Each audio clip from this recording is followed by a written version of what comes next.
आभावेन प्रमुदित मनादरे धोर्या क्षणादासित स्वर्गे गुण गण समधा सुख निधि लभन्ते सद्भक्त्या शिव सुख समाजम किमु तदा महावीर स्वामी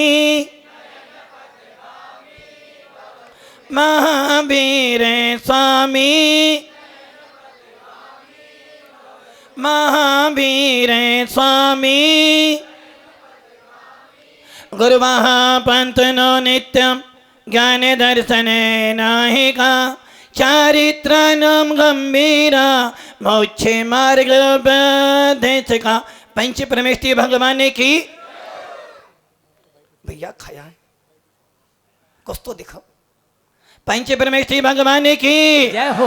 एक नाथनाथ भगवान की जय हो। अंतिम शासनपति भगवान महावीर स्वामी की जय हो। आचार्य श्री कुंद कुंद भगवंत की जय हो। आचार्य श्री विमल सागर जी महाराज की जय हो। आचार्य गुरुदेव सनमती सागर जी महाराज की जय हो। 3 कम 9 करोड़ मुनिराजों की जय हो। द्वादशां जिनवानी माता की।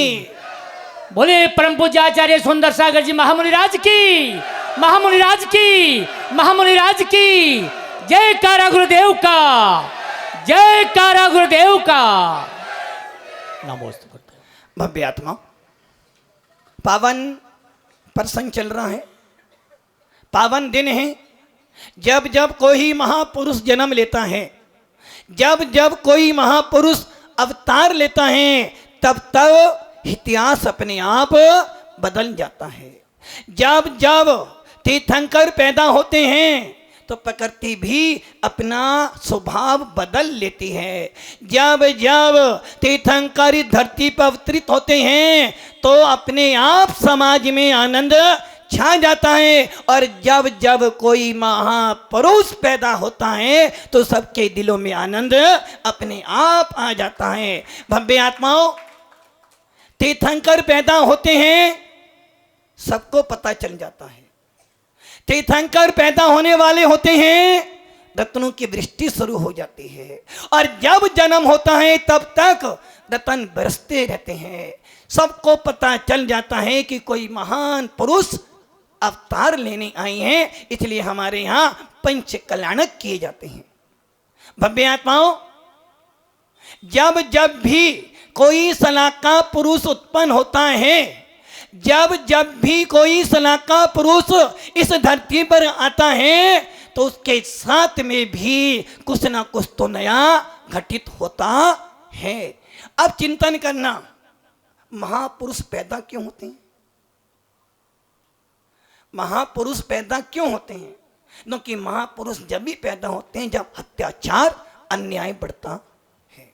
यदि अत्याचार अन्याय नहीं बढ़ता है तो महापुरुष पैदा नहीं होते हैं। और हमारे यहाँ तो ये भी कहा गया है, तीर्थंकर जब भी पैदा होते हैं जब जब कोई तीर्थ परिवर्तित होता है। क्योंकि तीर्थंकर उन्हें कहते हैं जो तीर्थ की प्रवृत्ति करवाते हैं। अपना विषय चल रहा है आज का दिन, भादों की रात, भादों की काली रात। और भादों की काली रात को पैदा हुए काले रंग वाले श्री नारायण, 3 खंड के अधिपति, नेमिनाथ के चचेरे भाई, बलभद्र के भैया, और जिनके कुल में नेमिनाथ जैसे सूरवीर तीर्थंकर पैदा हुए। और भव्य आत्माओं, टीवी की महाभारत तो बहुत देखी, टीवी की राहुल जी, टीवी की महाभारत तो बहुत देखी, और घर की महाभारत अभी भी चल रही है। टीवी की महाभारत तो बहुत देखी, टीवी की महाभारत देखी, घर की महाभारत शुरू हो गई, किंतु एक बार आचार्य भगवंतों की महाभारत देखो, हरिवंश पुराण पढ़ लेना और सोचना कैसी थी जैन महाभारत। भव्य आत्माओं, रामायण को देखने के लिए तो सबका दिल राजी होता है। आज भी यदि वो रामायण आ जाए तो आज भी व्यक्ति जब देखेगा तो आंखों से नीर बहता है। अरे टीवी की तूने रामायण देखी, एक बार आचार्य रवि सेन की पद्म पुराण की रामायण देख लेना, तेरी आंखों से आंसू नहीं, तेरा रोम रोम आनंदित हो जाएगा और तेरे भाव ऐसे बन जाएंगे, बस अब इस राम का चरित्र पढ़कर मुझे राम जैसा बनना है। भव्य आत्माओं, नारायण श्री कृष्ण पहला संदेश दे रही है, जीवन में कभी भी हिम्मत नहीं हारना। मुसीबत तो आएंगी, संघर्ष तो आएंगे, और जिसके जीवन में संघर्ष ना आए उसका जीवन क्या है। भगवान महावीर को याद करते हो, भगवान आदिनाथ का नाम लेते हो, उपसर्ग विजेता भगवान पारसनाथ को याद करते हो, क्योंकि उनके जीवन में संघर्ष आए थे, किंतु संघर्ष आए थे इसलिए याद नहीं करना, उन्होंने उन संघर्षों के अंदर भी, उन उपसर्ग परिसरों के अंदर भी हिम्मत नहीं हारी। नारायण कृष्ण के जन्म से पहले ही संघर्ष शुरू हो गया, जन्म के बाद भी संघर्ष हुआ, और जीते जी भी संघर्ष झेले। कंस के कितने अत्याचार सहन किए, किंतु हिम्मत नहीं हारी, और हिम्मत नहीं हारी तभी आने वाले महापुरुषों में तीर्थंकर बनकर पैदा होंगे। दूसरा संदेश, हताश निराश नहीं होना। उमंग भैया जी, हताश मत हो। मैंने बोला उमंग भाई जी ने अपनी माला छिपा ली। हताश नहीं होना, जीवन में निराश नहीं होना। अरे ध्यान रखना, जो हताश नहीं होता, निराश नहीं होता, वही विजय प्राप्त करता है। क्योंकि ध्यान रखना, यदि तू हताश हो गया, निराश हो गया, तो जीवन से उदास हो जाएगा, और जो जीवन से उदास हो जाएगा वो कभी आनंद नहीं ले पाए। आपको उदासी संसार से होना चाहिए, और यदि आप अपने जीवन से उदासीनता ले लोगे तो आनंद को खो दोगे। आपने साइकिल चलाना सीखा होगा, विक्की भैया, वो कह रहे महाराज बोलना नहीं। साइकिल चलाना सबने सीखा, और जब साइकिल, लेकिन मैंने नहीं सीखा। मैंने नहीं सीखा, बोले महाराज नहीं सीखा। अरे भैया तुम वो 2 पहिए की साइकिल चलाना सीख रहे हो। अरे भैया हम तो इस संसार सागर में जो अनादि काल से साइकिल चल रही है उसको तोड़ने का प्रयास में लगे हुए हैं। भव्य आत्माओं, जो साइकिल चलाना सीखता है, निर्मल जी चलाई, काला जी क्या चलाई, मैं समझा माइक चलाया। साइकिल चलाई, कितनी बार गिरे? नहीं गिरे जरूर, झूठ तो नहीं बोलो। देखो साइकिल जब भी आएगी जब गिरोगे, बिना गिरे साइकिल कभी भी नहीं आ सकती, भले काला जी हो भी राकेश जी भी को ना हो। गिरे? आप तो नहीं गिरते ना। मतलब कि जब भी साइकिल चलाना सीखोगे पहले गिरोगे, और 1 बार नहीं, 2 बार नहीं, 3 बार, 4 बार। गिरने के बाद भी हताश नहीं होते हो, निराश नहीं होते हो, कहता अरे कोई बात नहीं, अभी गिरा हूं, दोबारे फिर बैठूंगा। और देखना छोटे छोटे बच्चे दौड़ते हैं, दौड़ते दौड़ते दौड़ते गिर जाते हैं, उठते हैं, पैंट साफ करते हैं, और हताश नहीं होते, आगे बढ़ते जाते हैं। इसलिए जीवन में नारायण कृष्ण कह रहे कभी हताश नहीं होना। जो हताश हो जाएगा उभर नहीं पाएगा, निराश नहीं होना। और साइकिल सीखनी है तो भैया गिरना तो पड़ेगा, जो गिरेगा वो ही संभल सकता है। इसलिए जीवन में कभी हताश निराश नहीं होना, मैदान नहीं छोड़ना, और जो मैदान में डटा रहता है वो ही विजय पताका फहराता है। नंबर 3, नम्र बनो। क्या बनो? विनयवान बनो, सहज बनो, सीधे बनो। भव्य आत्माओं, सुदामा का उदाहरण सुना था। नारायण कृष्ण के पास सुदामा गया, मांगने नहीं, मांगूंगा नहीं, सुदामा जाऊं। सुदामा नहीं जा रहा था, गया। नारायण कृष्ण कहते भैया अब तो यहाँ भाभी घर पर, चिंटू भैया भाभी घर पर कैसे जाऊं? पत्नी पूछेगी, सखा के पास गए थे, भैया ने क्या दिया? किंतु नारायण कृष्ण का गुण था नम्र रहो, सीधे बन के रहो, सरल बनो। और क्या करा, जब सुदामा अपने गांव पहुंचा तो वो गांव नहीं एक राज्य बन गया था। इसे कहते हैं उदारता, इसे कहते हैं सरलता, कि कब सब कुछ देने के बाद भी कुछ नहीं कहा, इसके ही इसी को कहते हैं महानता। और नारायण कृष्ण के जीवन से सीखो कितनी महानता की उनके जीवन में। भव्य आत्माओं, आप लोगों ने नारायण कृष्ण की मुद्रा देखी होगी। महाभारत अपनी देखो या टीवी वाली देखो, दो ही मुद्रा मिलेगी। दो मुद्रा उनकी जीवन के दो पहलू दिखाती है। एक हाथ में तो चक्र है और दूसरे हाथ में आप बांसुरी बोलो या मुरली, मुरली भी बोल सकते। अब देखो, एक हाथ में क्या थी? बांसुरी, जिसे हम कहते हैं मुरली। और वो मुरली कह रही है, वो मुरली प्रतीक है किसका? माधुर्यता, माधुर्य, मिठास, वात्सल्य, स्नेह। और जब वो बांसुरी बजाते थे तो सबका दिल आनंद से भर जाता था। जीवन में ये दो मुद्रा देखकर उनके दो रूप याद आते हैं। वैसे ही हर व्यक्ति को दो रूप से जीना चाहिए। एक मुरली क्या कह रही है? मधुरता, स्नेह, निष्कपट प्रेम। और चक्र कह रहा है सूरवीरता। चक्र की मुद्रा उनके सूरवीरता को दिखाती है। चक्र की मुद्रा उनकी सत्य को दिखाती है और चक्र की मुद्रा उनके शौर्य को दिखाती है, उनके पराक्रम को दिखाती है। भगवान महावीर कहते हैं शौर्य पराक्रम के धनी तो बनो किंतु क्रूर नहीं बनना। शौर्य पराक्रम के धनी तो बनो किंतु क्रूर नहीं बनना और क्रूरता मत दिखाना। नारायण कृष्ण सूर थे। कौन थे? सूर, किंतु क्रूर नहीं थे। भव्य आत्माओं, मुनियों के लिए आदेश दिया है मूलाचार में।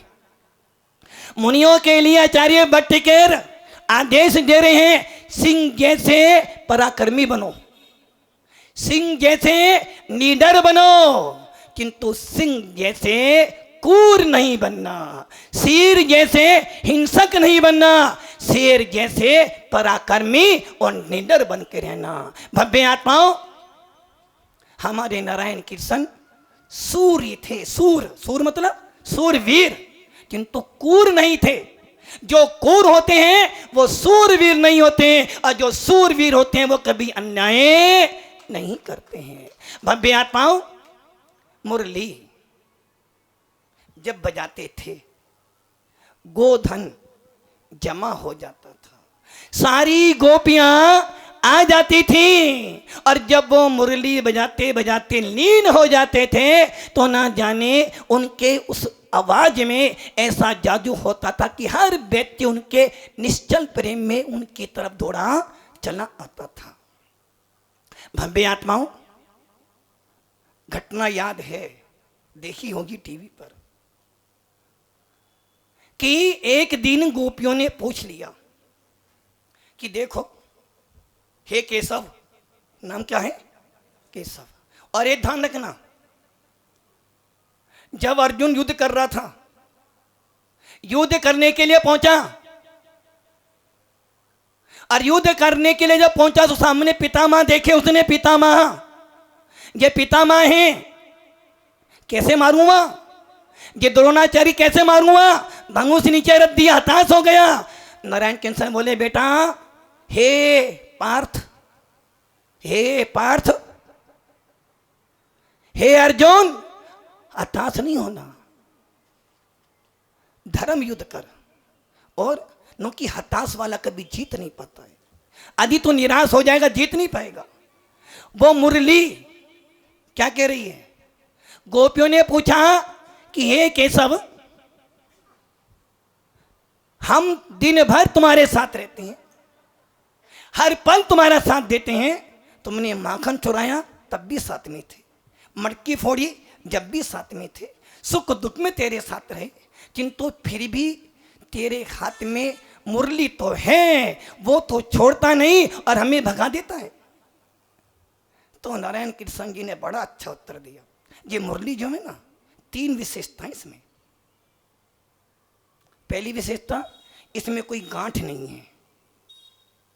नंबर 2, बिना बुलाए बोलती नहीं है, बिना बुलाए बोलती नहीं। और नंबर 3, जब भी बोलती है मीठा ही बोलती है। इसलिए ये ध्यान रखना, ये 3 गुण इसमें है जो मेरे पास हमेशा रहती है। इसलिए परमात्मा बनना चाहते हो, साधु संतों का आशीर्वाद लेना चाहते हो, अच्छे मुमुक्षु बनना चाहते हो, मोक्ष मार्ग पे लगना चाहते हो, तो ये ध्यान रखना, अपने मन से राग देश मोह की गांठें छोड़ देना। यदि मन में राग देश मोह की गांठें हैं तो मोक्ष मार्ग पे बढ़ नहीं पाएगा। और भव्य आत्माओं, जीवन में यदि अनुशासन होगा तो परमात्मा बन जाएगा। और नंबर 3, यदि तेरे व्यवहार में मधुरता होगी, स्नेह होगा, तो तू सच्चा मुमुक्षु बन जाएगा। इसलिए मुरली हमेशा साथ में रखना, मुरली हमेशा अपने साथ में रखना। भव्य आत्माओं, आगे चलते हैं। चौथी शिक्षा, नारायण कृष्ण की आपने चौथी मुद्रा भी देखी। पहला क्या था? उनकी मुद्रा देखकर कभी हिम्मत नहीं हारना। दूसरा संदेश, जीवन में हताश नहीं होना। नंबर 3, नम्र बनना, अभिमानी नहीं बनना। नंबर 4, कर्म योगी बनना। क्या बनना? कर्म योगी। और ये क्या कह रहा है? कर्म योगी कह रहा है पुरुषार्थशील बनना, निरंतर उद्यम करते रहना, निरंतर प्रयास करते रहना। क्योंकि जो प्रयास करते हैं वो ही सफल हो पाते हैं। इसलिए कर्म योगी बनना। और हमारे भगवान महावीर कह रहे हैं कभी प्रमाद नहीं करना। जो प्रमाद करेगा वो कर्म योगी नहीं बन सकता। भगवान महावीर कह रहे हैं यदि कर्म योगी बनना है, विषय कसायों को जीतो। जो विषय कसाई जीत लेगा वही कर्म योगी बनेगा। जो अपरमत होगा वही कर्म योगी बनेगा। और जो अपने शत्रुओं को जीत लेगा वो ही भगवान बनेगा। इसलिए निरंतर प्रयास करो कि मैं पुरुषार्थशील बनूं, निरंतर ये भावना भाव कि मैं अपरमत बन जाऊं। और हमारा आगम भी कहता है कि 6ठे गुणस्थान तक प्रमाद है, और जो प्रमाद को जीत लेता है वो ही शुद्धोपयोग में जाता है। इसलिए निरंतर विषय कसायों को जीतो, निरंतर आप प्रमादी रहो, निरंतर उद्यम करते रहो, निरंतर सावधान रहो। जो व्यक्ति, जो जीव सावधान रहता है वो ही कर्म योगी होता है। हमेशा जागते रहो। साधु संत विषय कसाओं में सो जाते हैं और आत्मा के आनंद में जागते रहते हैं। जागते रहो। रात में पहरेदार भी कहता है जागते। यदि घर की सुरक्षा करनी है, यदि सोना चांदी की सुरक्षा करनी है तो जागते रहो। और यहाँ भगवान नारायण जो आने वाले भगवान बनने वाले हैं, ऐसे भगवान का संदेश भी, ऐसे भगवान महावीर भी कह रहे हैं जागते रहो। सो जाएगा तो खो जाएगा और जागता रहेगा तो पा जाएगा। इसलिए हमेशा जागते रहो, सावधान रहो, निरंतर उद्यमशील बने रहो। जो कि क्या आगे बढ़ने वालों की कभी हार नहीं होती। आप जब छोटे छोटे थे ना, वो कविता आती थी, वीर तुम बड़े चलो धीर तुम, बस कर्म योगी बनो। कर्म योगी बन जाओगे, पुरुषार्थ करते रहोगे तो एक दिन विजय लक्ष्मी जरूर हाथ में लगेगी। लोग कहते हैं, कौन कहता है? लोग कहते हैं। उमंग भैया आप कहते हो? नहीं कहते। नारायण कृष्ण युद्ध प्रिय थे। नारायण कृष्ण युद्ध प्रिय थे ना। अरे यदि नारायण कृष्ण नहीं तो युद्ध कैसे होता? क्या कह रहे? नहीं थे आप? अरे भैया लोग कहते हैं कि नारायण कृष्ण युद्ध प्रिय थे। अरे भैया नारायण कभी युद्ध प्रिय नहीं थे। क्योंकि जो युद्ध प्रिय होता है वो कभी महापुरुष नहीं बनता है। नारायण कृष्ण यदि युद्ध प्रिय होते तो दूत ना बनते, वो तो शांति दूत बनकर गए थे। और भव्य आत्माओं, उदाहरण आपके सामने है। कौरव और पांडव में जब वाद विवाद हो गया और उस समय वाद विवाद के अंदर हुआ कि युद्ध करेंगे, नारायण कृष्ण जानते थे इनका कुछ नहीं जाएगा, व्यर्थ में प्रजा मर जाएगी। शांति दूत बनकर गए। अब सोच लो आप, द्वारिकाधीश, द्वारिका के स्वामी, इतनी बड़ी सत्ता के स्वामी, और फिर भी दूत बनकर जा रहे हैं। जैसा कि लंका में हनुमान दूत बनकर गया था, अंगद दूत बनकर गया था, वैसे ही नारायण कृष्ण दूत बनकर गए। और क्या प्रस्ताव रखा था? हे कौरवो, इंद्रप्रस्थ, काला जी दिल्ली दे दो। दिल्ली तक आवाज जा रही है आपकी। इनको इंद्रप्रस्थ दे दो, वरना इसका फल अच्छा। नारायण कृष्ण कह रहे इंद्रप्रस्थ दे दो। और तातिश्री धृतराष्ट्र कह रहा है, हे दुर्योधन दे दे। नारायण आए हैं। नारायण कौन आए हैं? 3 खंड के अधिपति आए हैं। और इनकी बात को टालने की सामर्थ्य तो 3 खंड में किसी की भी। किंतु दुर्योधन कहता है पिताश्री। क्या कहते हैं? पिताश्री। साथ में कौन बैठे हैं? मामा श्री। अच्छे भैया कौन बैठे हैं? मामा। कहाँ है मामा श्री? उत्सव जी। मामा श्री कौन थे? मामा श्री। मामा श्री नाम मत, मामा श्री कौन थे? मामा श्री। काबे भैया मामा जी हैं? मामा है ही नहीं बेटा। अच्छा मामा श्री बनना पाला पड़ता। मामा श्री। दुर्योधन कह रहा है, हे केशव तूने गायें चलाई है, गायें तूने गौ का पालन किया, इसलिए तेरी बुद्धि भी छोटी है। अरे मैं हस्तिनापुर का नरेश हूं और भाभी राजा बनने वाला हूं, इसलिए मैंने सब जीता है। तो हस्तिनापुर की बात कर रहा है, मैं कुछ भी नहीं देने वाला। दूत बन के गए थे। नारायण कहते चलो एक प्रयास और कर लेते भैया, तू एक काम कर, 5 गांव दे दे। कितने गांव दे दे? ओनली 5 गांव। सब कह रहे हैं अब तो बात मान लो, किंतु मामा श्री करे भांजे श्री बिल्कुल नहीं। दुर्योधन कहता है 5 गांव मैं सुई की नोक भी देने के लिए तैयार। सुई की नोक भी नहीं दूंगा मैं। और दूत बनकर आए हो, शांति से चले जाओ। अब मुझे बताओ, क्या नारायण कृष्ण युद्ध प्रिय थे? अरे भैया भगवान महावीर कहते हैं वो युद्ध नहीं, सुरक्षा युद्ध था।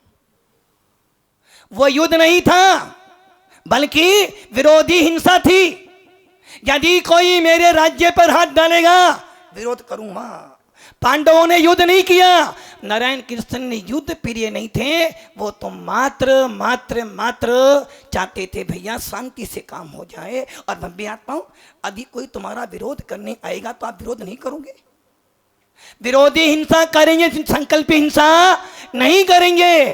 और भव्य आत्माओं, भगवान महावीर कहते हैं जो युद्ध करेगा वो ही हरिहंत बनेगा। सुरेंद्र जी, युद्ध करोगे? नहीं। भगवान महावीर कह रहे हैं जो युद्ध करेगा वो ही अरिहंत बनेगा, और जो अरिहंत बनेगा वो ही संसार सागर से पार होगा। किंतु भव्य आत्मा, किससे युद्ध कर रहे हो? मैं उस युद्ध की बात नहीं कर रहा जो पांडव कौरव में हुआ था। ऐसा युद्ध तो आप हर रोज करते हो। देखो, आपका ही भीलवाड़ा, आपका ही भीलवाड़ा, जहां मां को माता माना जाता है, जहां मां के दूध को पीकर बच्चा हष्ट पुष्ट होता है, जहां मां के आंचल में सोता है तो निडर हो जाता है, और जब मां का आंचल आता है तो उसको सारी चिंताएं दूर हो जाती हैं। ऐसे ही जिस गौ को हम माता कहते हैं, जिसका दूध पीकर घी खाकर हम हष्ट पुष्ट होते हैं, ऐसे क्रूर जीव भी होते हैं कि ऐसे निर्भय, ऐसे पूजनीय पशुओं को भी मार देते हैं। और भव्य आत्मा जी, ध्यान रखना, ये युद्ध है, और ये युद्ध नहीं, ये तो हिंसा का तांडव है। किंतु भगवान महावीर कह रहे हैं जो युद्ध करेगा वो ही अरिहंत बनेगा। किंतु जो युद्ध तुम कर रहे हो उससे 3 काल में आप अरिहंत तो छोड़ो, आप अपना सम्यक दर्शन भी प्राप्त नहीं कर पाओगे। आपस में लड़ रहे हो, भाई भाई से लड़ता है, बाप बेटे से लड़ता है, जिठानी जिठानी से लड़ रही है, ननंद भाभी से लड़ रही है, और भाई भाई का दुश्मन बना हुआ है। समाज एक धर्मात्मा को मारने के लिए तुला हुआ है। ये तो युद्ध है। ऐसी युद्ध नीति से भगवान नहीं बनोगे, बल्कि संसार में डूब जाओगे। किंतु भगवान महावीर कह रहे हैं युद्ध करो, क्योंकि हमारा शासन योद्धाओं का है, हमारा शासन क्षत्रियों का है, और क्षत्रिय तो वही होता है जो युद्ध करता है। शुभम भैया, युद्ध करोगे? किससे? किससे? जियो और युद्ध करोगे तो अरिहंत नहीं बनोगे आप। जो अरिहंत बने हैं, जो अरिहंत बन रहे हैं, और जो अरिहंत बनेंगे, सबके सब युद्ध कर ही बनेंगे।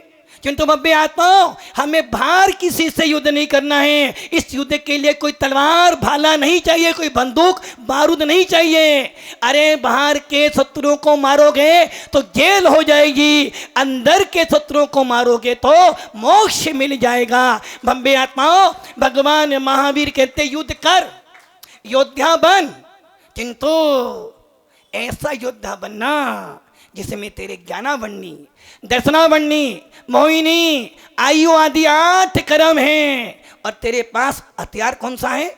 ध्यान, समता। ध्यान, समता, इन 2 हथियारों से, सम्यक दर्शन, सम्यक चारित्र से, रत्नत्रय से यदि तू अपनी आत्मा में लीन हो जाएगा तो तेरे सारे शत्रु निकल जाएंगे और तू अरिहंत बन जाएगा। ऐसा युद्ध करेगा तो तेरा नाम सिद्धालय में सिद्धों के नाम के पास तेरा नाम आ जाएगा। इसलिए युद्ध ऐसा कर कि अंदर के शत्रु सारे मर जाएं, और जिस दिन तेरे अंदर के शत्रु मर जाएंगे, बाहर के शत्रु अपने आप तेरे मित्र बन जाएंगे। यदि वास्तव में समय सार पढ़ना चाहता है, वास्तव में समय सार में लीन होना चाहता है, तो अंदर के शत्रुओं को निकाल, अंदर की कसाइयों को निकाल, और अरिहंत का पद प्राप्त कर ले। तो समझना तूने समय सार पढ़ा है, तूने नियम सार पढ़ा है। और यदि तू बाहर के युद्ध में उलझ जाएगा तो बस कभी नरक, कभी अनारकी, कभी त्रियंक, कभी मनुष्य बनता रहेगा। इसलिए नारायण कृष्ण कह रहे हैं, उनकी मुद्रा देखो और सोच लो चक्र हाथ में है। ये कह रहा है सूरवीरता बनो, पराक्रमी बनो, निरंतर उद्यम करते रहो। और वैसे ही भगवान महावीर कह रहे हैं जब तक तुझे मोक्ष ना मिल जाए निरंतर प्रयास करता रहे, निरंतर सावधान बना रहे, निरंतर प्रयास कर कि वो दिन कब आए जब तेरा मोह रूपी शत्रु नष्ट हो जाए और तुझे केवल ज्ञान की प्राप्ति हो जाए। भव्य आत्माओं, ये कुछ बातें आपको रखी है। घर जाना, किससे लड़ना, किससे, तूने ये नहीं किया, तूने वो नहीं किया, तूने ये नहीं किया, अरे उनसे नहीं लड़ना, बल्कि सोचना तेरी दृष्टि को बार बार जाती है, अपनी दृष्टि अपने में लगा, अपने ज्ञान को अपने में लगा, अपने चिंतन को अपने में लगाएगा तो चिंताओं से मुक्त हो जाएगा। और जो चिंता से मुक्त होता है वो ये भगवान महावीर होता है। ओम नमः।